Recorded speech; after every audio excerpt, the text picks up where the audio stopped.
What are we discussing on today's Locked on Diamondbacks podcast? Did the D-backs just finish a very strong series against the Brewers with arguably their worst loss of the season?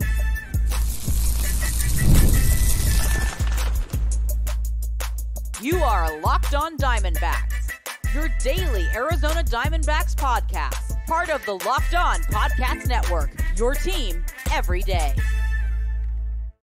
Welcome into the Locked on Diamondbacks podcast, part of the Locked on Podcast Network, your team every day. You're listening to who? The always charismatic host of this podcast, Millard Thomas. I'm a multimedia journalist and I'm a graphic designer, so please go check out my website, millardthomas24.myportfolio.com. On there you can see all my latest work, from my packages to my articles to my photos and my graphic design. Today's episode is brought to you by Booking.com. The right stay can make you a fan of any city, even your baseball rivals. Book today on Booking.com, the official accommodation partner of Major League Baseball. Get the Booking.com app today. On today's Locked on Diamondbacks podcast, we are talking about, was this the D-backs' worst loss of the season after a strong series against the Brewers? Stock up, stock down with the D-backs rotation, and then, of course, updating the D-backs panic meter. Thank you for making Locked on Diamondbacks your first listen every day. I would not be able to do this podcast without you, my loyal listeners, sharing, subscribing, reviewing, doing all that so I could do this podcast for you. Thank you. It's free. It's available on all platforms, so please continue to tell your friends. And one of those platforms is YouTube. Please hit subscribe to Locked on Diamondbacks on YouTube. All right. Let's get back into the Locked on Diamondbacks podcast, and let's discuss this series against the Brewers, because this was a statement series for the most part for the D-backs against Milwaukee, right? You had your series most recently where Milwaukee came into Chase Field last week, and they really took it to the D-backs. The D-backs did not look good against Milwaukee last week. Starts by Brandon Pfaadt were really bad. The offense of Milwaukee was really good. They took it to the D-backs. Game number one, they shut down the D-backs offense. Game two, the offense blew out the D-backs. And then game three, the D-backs were able to finish and salvage the series. But for the most part, it was the Brewers who really looked good against Arizona last weekend. And entering this series, it was a chance for the D-backs to get some retribution, some revenge for what happened last week. Entering the postseason, D-backs still needed to keep momentum in the wild card race. Potentially, you're going to have to face Milwaukee in the wild card round, so you definitely want to have a good series against them. And through the first three games, the D-backs were able to do just that, because game one, 5-1 victory for the D-backs. Brandon Pfaadt had one of his best starts of his career. He looked fantastic, and the D-backs were able to shut down the Brewers offense, have a good offensive day themselves, and overall have a good game in game number one. Game number two, D-backs win 7-4. Zach Gallen's a little shaky. He's a little up and down, but bullpen is fantastic. And again, the offense steps up to the plate. You get a Ketel Marte home run, the first of three straight games with a home run for Ketel Marte. Game number three, D-backs beat the Brewers 5-0. Kelly looks fantastic before he leaves with injury. Again, we get a Ketel Marte home run. The bullpen was great once again. And so you see a trend through the first three games for this D-backs team in this Brewers series. The starting pitching was pretty solid. Pfaadt and Kelly had really good starts. Zach Gallen was good until like the fourth or fifth inning in game number two. The offense, for the most part, put up at least 5 runs in each of the first three games. The bullpen was also pretty shut down. I mean, not just pretty shut down. They gave up 0 earned runs through the first three games of this series against Milwaukee. And so I thought we were going to enter Sunday with maybe a sweep of Milwaukee, with how the D-backs were playing, with the offense starting to come back around, with the way the pitching was starting to heat up. I was feeling pretty good that the D-backs were going to walk away from Sunday with a series sweep over Milwaukee, and it started off really strong. Ketel Marte starts it off with a first inning home run, 3 straight games with a home run now for Ketel Marte. D-backs go up 8 runs in the game. It looks like they're running away with the game. It feels like they're going to get a series sweep. I start off my notes actually around the 5th, 6th inning by saying statement sweep by the D-backs late in the season when you really need every single game in that wild card race. I thought this was a statement sweep by the D-backs, but unfortunately, it ended up being a statement series win, capitalized with maybe your worst loss of the season in the finale because D-backs go up 8-0 and their pitching does nothing to slow down this Brewers offense. And it's one of those games where maybe the D-backs should have left like a Gilbert Diaz a little bit longer out the pen, a guy who can be a long reliever, a guy who started games for the D-backs this season.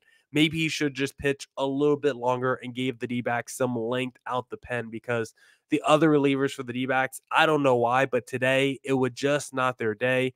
We've seen the Thompsons and the Martinezes and the Ginkles all struggle from time to time this month, and they were all good this series until this finale where Thompson comes out the pen and he's not good in his 1 inning of work. 2 earned runs, 3 hits allowed. He was struggling big time.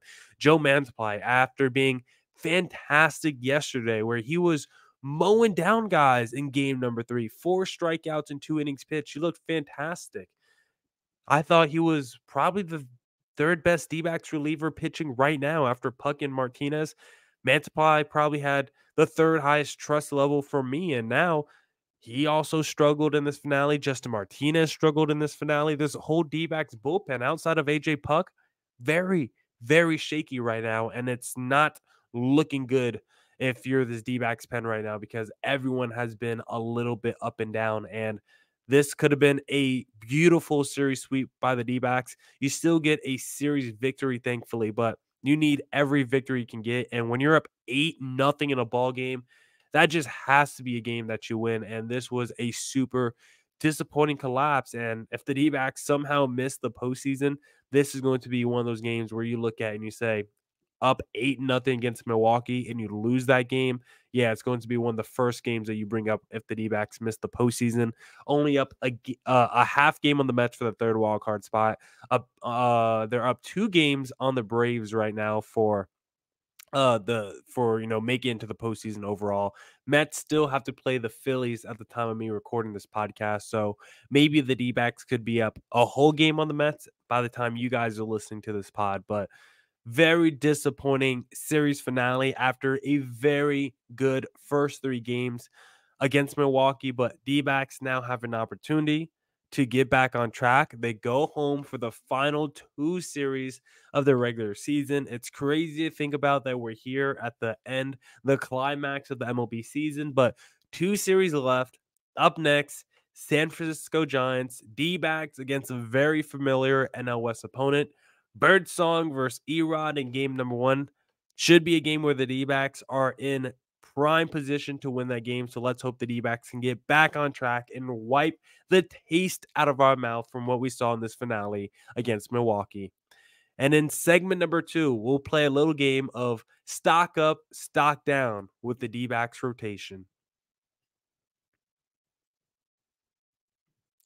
But hey, if you want to play a little daily fantasy sports, then the place I suggest do that is going to be Prize Picks because Prize Picks is America's #1 daily fantasy sports app with over 5 million active members. It is the easiest and most exciting way to play daily fantasy sports. Unlike other apps, on Prize Picks, it's just you against the numbers. All you do is pick more or less on 2 to 6 player stats projections and watch the winnings roll in. Prize Picks invented the flex play, which means you can still cash out if your lineup isn't perfect. You can double your money even if one of your picks doesn't hit. Download the Prize Picks app today and use code LOCKEDONMLB and get $50 instantly when you play $5. That's code LOCKEDONMLB on Prize Picks to get $50 instantly when you play $5. You don't even need to win to receive the $50 bonus. It's guaranteed. Prize Picks, run your game.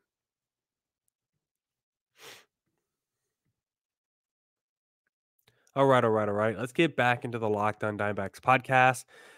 Let's play a little game of stock up, stock down with the D-backs rotation because we are getting closer to this postseason. And so let's talk about how the D-backs rotation is stacking up and looking as we get closer to the postseason. Of course, Ryan Nelson still on the injured list. I personally would have had Ryan Nelson on my D-backs playoff rotation with how good he was, pitching recently over the last couple months, but now he may come back right before the end of the regular season. Makes it tough for him to be in that rotation, probably set up to be a long reliever. It looks like it's going to be Zach Allen, Merrill Kelly, Erod, and Brandon Pfaadt. I mean, I think if the postseason start today, I think we would all agree that's the playoff rotation. Even if Ryan Helson was completely healthy right now, I think that's the four that the D-backs would go with. But how are those four looking right now? How is the D-backs rotation looking right now? Let's talk about it. Let's go through it because let's first start off with the ace of the D-back staff, of course, Zach Gallen. The last time we did this little update of stock up, stock down was September 12th. Since then, Zach Gallen has made two starts, and it's been a little bit up and down for Zach Gallen. 5 innings pitched in both starts. His issue is recently he's kind of in that Erod mode where he's just doing a lot of 5 inning outings, throwing a lot of pitches. He's throwing strikes, but maybe not at a high enough rate. Like it's very Erod esque of what Zach Gallen's doing right now. And if you look at some of these starts, he's not getting crushed. In his most recent start, he gave up 4 earned runs, which you don't like to see. It was really later in that game is where it kind of unraveled for him.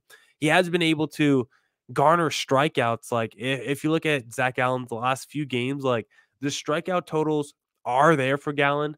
5 strikeouts his most recent game. Then before that, 7 Ks, 7 Ks, 8 Ks, 7 Ks, 9 Ks. So the strikeouts are starting to be there for him. I think the command is starting to get better for Zach Allen. He's putting guys away. I think the problem is he's just throwing a lot of pitches. He's getting a lot of deep counts, a lot of full counts as well for Zach Allen. He's still giving up some contact. I don't think it's a ton of hard contact, but he is giving up some base hits. He's given up, I think, a few less walks. It's still a little bit of an issue, but I don't think it's as much of an issue as it was earlier in the season. I think he's starting to come around. I'll say the stock is up for Zach Allen. I think he's starting to pitch better. I think he's starting to look better. He's still not the guy that we've seen in years past, the guy that we all know can be one of the best, if not the best pitcher in the sport when he's right. I don't think he's there yet. I don't think he's a tier 1, top 5 pitcher in baseball right now, but I do think he is trending in the right direction as we get closer to the playoffs. Number 2, how about we go with a little Merrill Kelly, who also has 2 starts since the last time we've done this. And for Kelly, it's a little weird. He is also a stock up guy.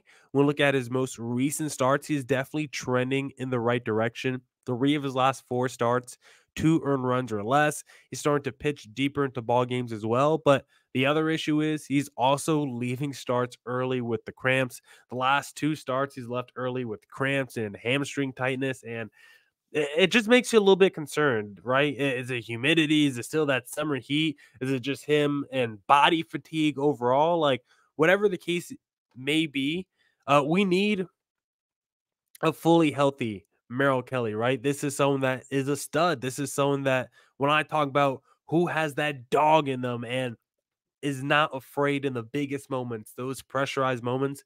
Merrill Kelly is the epitome of that. I think he thrives in the moments that are supposed to be the scariest and the toughest, those high leverage situations. That's when Merrill Kelly really steps up. And I think recently we're seeing Kelly starting to pitch very well. The command is starting to be there for Kelly. He's starting to pitch deeper into ball games. The only issue is he going to cramp or not? When Kelly doesn't cramp, I have a lot of faith that he is going to be okay. And I think once we get to the postseason, if Merrill Kelly's fully healthy, if his legs are fine, if he's well hydrated, I think Merrill Kelly's going to be nasty in the playoffs. Number 3, Brandon Pfaadt. This is a great guy to talk about. He is another guy, stock up, because for a while it was Brandon Pfaadt. Is he struggling? Brandon Pfaadt, is he hitting a wall? Do we need to be concerned with Pfaadt? But after having a start against Milwaukee where he was crushed, 1.2 innings pitched, 8 earned runs, he followed it up with another start against Milwaukee and just absolutely obliterated them. Maybe the best start of his career. 7 innings, 2 earned runs, 2 hits, 1 earned run, 12 strikeouts. And it's the kind of start where it makes me very optimistic about his future, very optimistic about him entering the playoffs. I know the sample size of him recently being, struggling a little bit is longer than the sample size of him playing well over the last 6 weeks. But I think his most recent start against Milwaukee was so disgustingly clean and so dominant that I feel better about him over the next week and a half as we enter the postseason. I'm not worried about him at all. I'm not worried about him from a fatigue standpoint, from him hitting a wall standpoint. This is a guy that went out there, threw a ton of pitches, 104 pitches, 7 innings, and struck out 12 guys, the most command and precision I've ever seen from Brandon Pfaadt.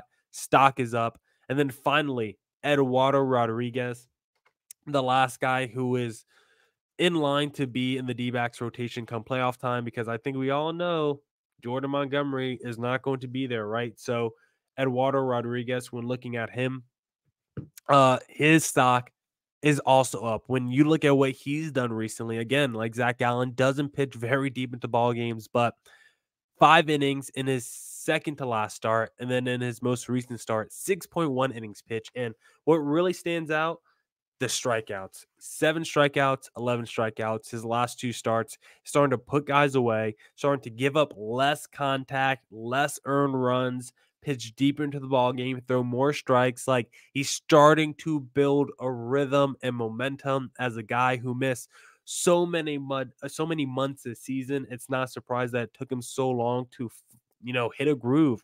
I think Erod is finally starting to hit that groove. We know this is a guy that's good. This is a guy with all-star level stuff and talent. And right now, that changeup is working for him. He's sitting in those 92, 93 with the fastball, with the changeup working off of it, with the command and location he has right now.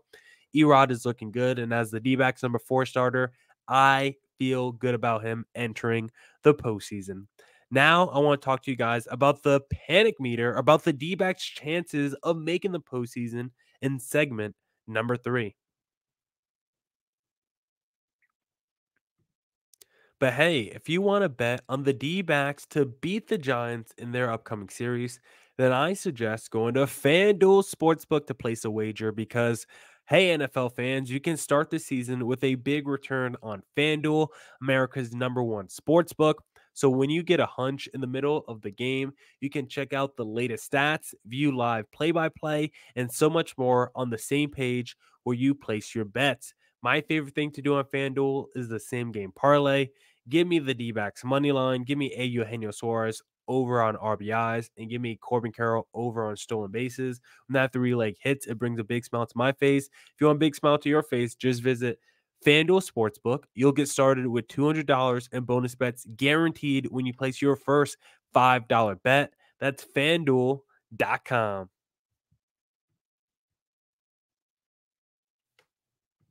And I actually have one more read for you guys. I know if you're watching this on YouTube, I just pressed a little commercial break, but I forgot I actually have one more read for you guys, and it's from booking.com, booking.yeah, because this episode is brought to you by booking.com, booking.yeah. The right stay can make you a fan of any U.S. city, even your baseball rivals. Book today on booking.com, the official accommodation partner of Major League Baseball. Get the booking.com app today. With hotels, bed and breakfast, vacation rentals, resorts, and so much more on booking.com, you might just find your perfect stay even in your baseball rival city during postseason. With booking.com's wide variety of choices across the U.S., you can be incognito in all of your baseball rival cities. No matter what team you're rooting for this postseason, Booking.com can make you a fan of any U.S. city. The right stay can make you a fan of any U.S. city, even your baseball rivals. So why not check out Booking.com, Booking.yeah. All right. Let's get back to the Locked On Diamondbacks podcast. And let's talk about the panic meter for the D-backs, because we need to update this. It is still very scary when looking at the standings for Arizona. They had themselves a nice bounce back series against Milwaukee where they took 3 out of 4. should have been a series sweep, but regardless, they set themselves up once again. The White Sox had some nice runs against the Padres, but unfortunately weren't able to get it done. And so the Padres are now, 3 games above the D-backs in the wild card standing. So they are starting to separate themselves a little bit. But as long as the D-backs are within 3 games of the Padres entering the final series of the year, we can still have some wacky things happen. Like, listen, I think it would be fun to see the Padres in the postseason, but if there's also a scenario where the D-backs enter the last series of the year against the Padres, they're down 2 games in that series, and then let's say they sweep the Padres. If the Padres wake up Monday morning and they're out the postseason, as much as I would love to see Padres Phillies or Padres Dodgers postseason series, I think it would also just be hilarious if the Padres woke up Monday morning and it's like, whoa, we were the most confident team the last month. We were the team who owned the top wildcard spot the most the last month, and now we're just out the postseason mix. I think that would be very funny. But regardless, big week coming up for the D-backs. Panic meter right now probably sitting at a 6. I mean, Padres 3 games up on the D-backs. That doesn't really matter. D-backs up a half game on the New York Mets currently. Mets still yet to play today, so could be tied with the Mets or could be up a game on the Mets. What matters most of all, Braves a game and a half out of the wild card spot. D-backs up 2 games on the Braves right now.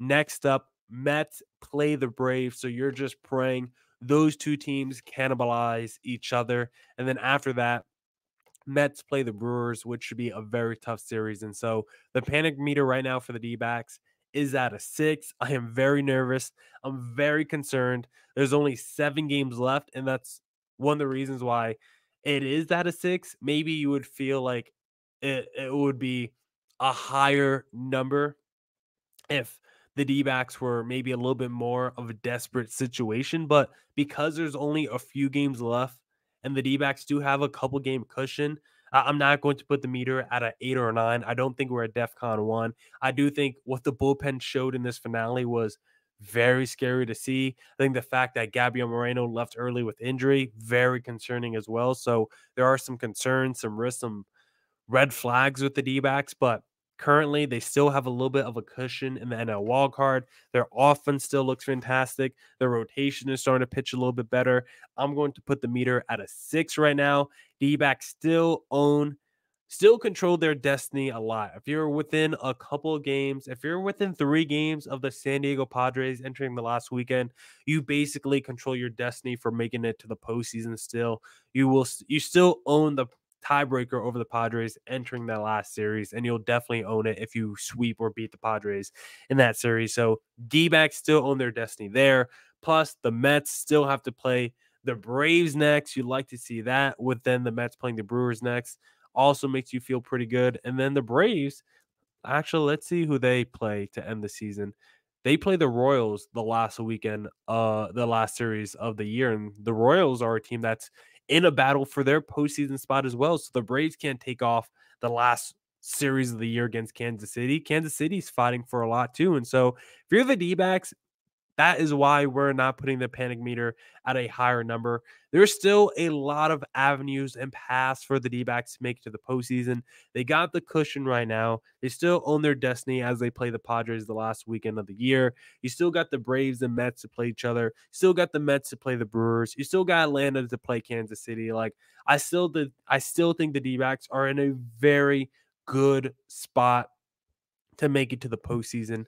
And then maybe you get a guy like Ryan Nelson back before the regular season ends. He could definitely help the D-backs, especially in their rotation, because we all know Jordan Montgomery just does not have it. We saw it today in the finale. Monty is just not that guy anymore. Very sad to see. He's going back to the open market. I mean, we'll see what happens with him, but D-backs cannot bring back Monty next season. Monty is just so bad right now. Let someone else give him a 1-year prove-it deal and see if they could rehabilitate him, because I do not want the D-backs to do it. We tried our best with Monty this season. We've given him so many opportunities, but he has not been good. I would much rather have Ryan Nelson come back before the regular season ends and put him back in the D-backs rotation. At the very least, D-backs need Ryan Nelson back because this D-backs bullpen looking a little shaky, and him as the long reliever in the pen would at least make me feel good. I was talking about this with my roommate, like when watching Merrill Kelly and seeing him leave early with these cramps. If you do have a game like you had against the Brewers where he pitches a brilliant 5 innings, but then has to leave because of cramps, imagine if Nelly was healthy. They could bring in Nelly out the pen, and then maybe he goes 3 innings. Maybe he finishes the ball game for you guys. So I think Nelly could be a perfect pairing with some of these D-back starters once you get to the postseason. So very excited for this final week of the D-backs regular season. Panic meter currently sitting at a 6. Let's go take it to the 2 NL West teams that we see in the final week of the season. Now that's it for this edition of the Locked On Diamondbacks podcast. Come back tomorrow for more Diamondbacks news coverage and insight. And as always, stay safe, stay healthy. Doses.